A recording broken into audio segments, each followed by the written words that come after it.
Okay, how to range rate Greenstar 29 CDI Classic. You will press and hold the spanner button for 10 seconds. 1, 2, 3, 4.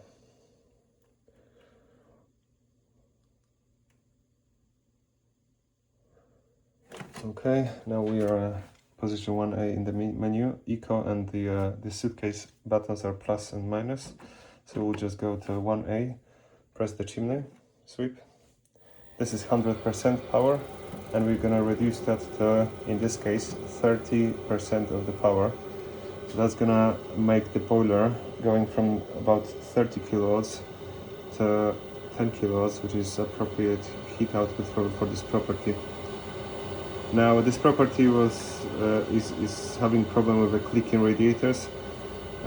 If the heat output is gonna be a bit lower, its boiler heating is not going to be heating up so quickly, temperature difference on the radiator, so it's not going to be so big, and they're going to expand a little bit less, so which is going to help.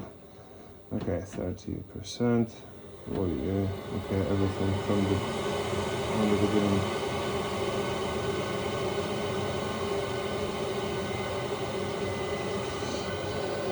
And you accept with the pressing the chimney sweep mode.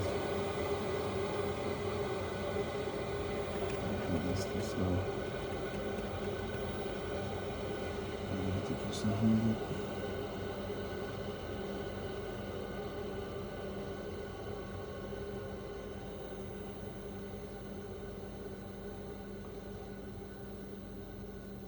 Okay, 33. Press and hold until two brackets. Okay, there we go. That setting is accepted.